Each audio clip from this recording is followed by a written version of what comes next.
Hello bachon, let's read the question. The question says a circular disc of mass 300 gram and radius 20 centimeter can rotate freely about its vertical axis, passing through its center O.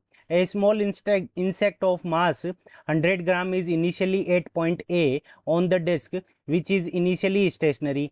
The insect starts walking from rest along the rim of the disc with such a time varying relative velocity that disc rotates in the opposite direction with the constant angular acceleration alpha is equals to 2 pi radian per second square. After some time t, the insect back at a point A by going what angle theta the disk rotate till now as seen by the stationary earth observer. Also find time t. ठीक है बच्चों.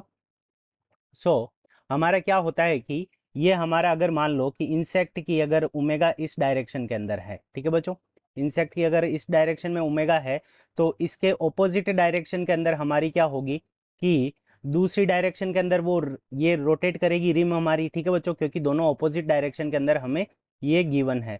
तो ये हमारी क्या हो गई, counter clockwise होगी.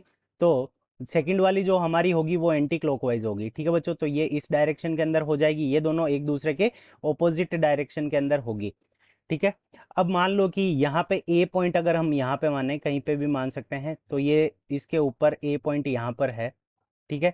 तो यहाँ से ये क्या करेगी कि थीटा एंगल अगर रोटेट करती है यहाँ से यहाँ तक आ जाती है, तो उस कंडीशन के अंदर जो थीटा एंगल रोटेट होगा तो इसके अंदर तो रिम के कारण जो डिस्क के कारण जो एंगल रोटेट होगा वो कितना हो जाएगा, 2 पाई माइनस थीटा हो जाएगा. ठीक है बच्चों, क्योंकि ये ऑपोजिट डायरेक्शन के अंदर रोटेट कर रही है. इस क्वेश्चन को करने के लिए हम क्या करेंगे, की कंसेप्ट अप्लाई करेंगे. की कंसेप्ट. अब की कंसेप्ट के अंदर हमारा जो एक्सटर्नल टॉर्क है वो क्या है, जीरो है. सो जो हम क्या कर सकते हैं, एक्सटर्नल टॉर्क वो जीरो है, तो उस कंडीशन के अंदर हमारा लीनियर मोमेंटम क्या रहेगा, कंजर्व्ड रहेगा. सॉरी, एंगुलर मोमेंटम हमारा क्या रहेगा, कंजर्व्ड रहेगा. L I is equals to L F, यानी इनिशियल जो एंगुलर मोमेंटम है वो फाइनल एंगुलर मोमेंटम के इक्वल रहेगा. अब इनिशियल एंगुलर मोमेंटम यानी हम क्या लिख सकते हैं, I of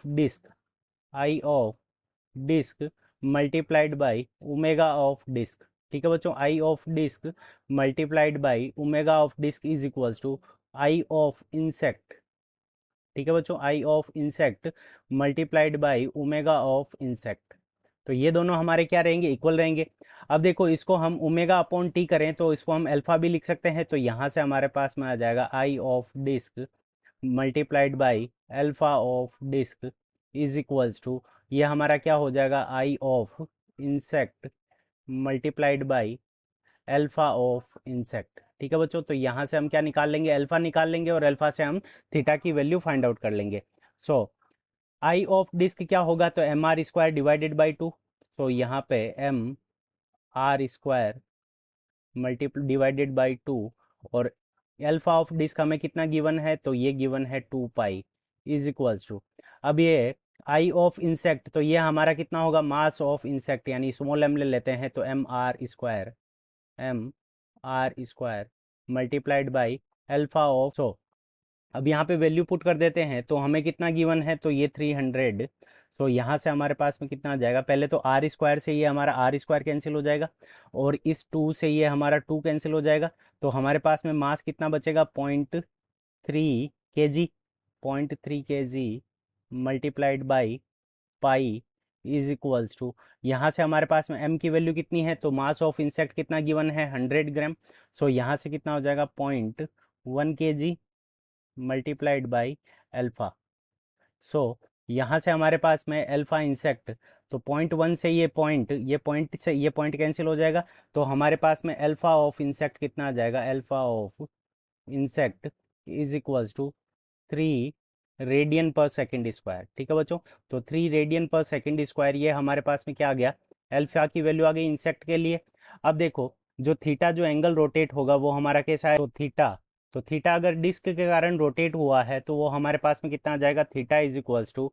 so theta is equals to हो जाएगा हमारे पास में, इनिशियली स्टेशनरी था तो यहाँ से कितना आ जाएगा, half alpha disc multiplied by time period कितना होगा, तो हम टाइम पीरियड अगर टी ले लेते हैं तो टी स्क्वायर. ठीक है बच्चों।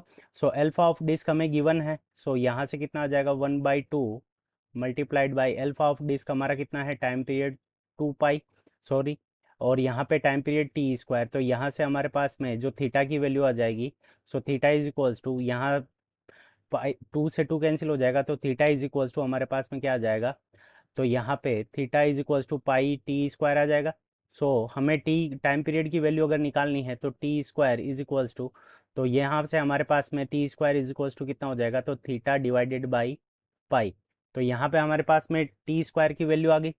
ठीक है बच्चों, तो ये टी स्क्वायर की वैल्यू आ गई थीटा डिवाइडेड बाई पाई। अब देखो इंसेक्ट के लिए जो थीटा हो जाएगा वो हमारा कितना हो जाएगा 2 पाई माइनस थीटा। सो इंसेक्ट क्योंकि वो अपोजिट डायरेक्शन के अंदर मूव कर रहा है, तो 2 pi minus theta is equals to, तो 2 pi minus theta is equals to half of alpha of insect हमने निकाल के रखा है।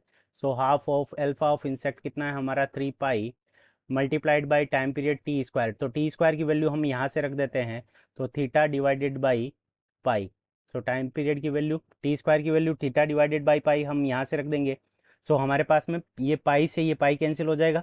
सो यहाँ से हमारे पास में कितना बच जाएगा 3/2 थीटा। सो थीटा को अगर इस तरफ लेकर आ जाएंगे तो हमारे पास में 2 pi is equals to 3/2 theta plus theta, तो ये हो जाएगा 5/2 थीटा। सो यहाँ से हमारे पास में थीटा की वैल्यू कितनी आ जाएगी 4 पाई डिवाइडेड बाई 5, तो 4 पाई डिवाइडेड बाई 5 ये हमारे पास में थीटा की वैल्यू आ गई, यानी जो एंगल का रोटेशन होगा वो हमारा कितना हो जाएगा 4 पाई बाई 5। सो यहाँ पे फर्स्ट आंसर आ गया। अब हमें टाइम पीरियड निकालना है, तो time period T square is equals to, तो ये कितना है theta divided by pi. So यहाँ से हमारे पास में थीटा की वैल्यू कितनी है 4 pi divided by 5, 4 pi divided by pi. So यहाँ से पाई कैंसिल हो जाएगा, तो time period T is equals to हमारे पास में कितना आ जाएगा, so square root 4 divided by 5। अब 4 का स्क्वायर रूट लेंगे तो हमारे पास में कितना आ जाएगा 2, 2 divided by square root 5 second. So हमारे पास में जो टाइम पीरियड टी की वैल्यू आ जाएगी जब वो वापस उसी पोजीशन के अंदर पहुंच जाएगा इंसेक्ट, तो उसकी वैल्यू कितनी आ जाएगी 2 divided by square root 5 second. So ये हमारा टाइम पीरियड की वैल्यू है, और angle theta is equals to 4 pi divided by 5। So this is our correct answer. I hope you understood it well. Best of luck. Thank you.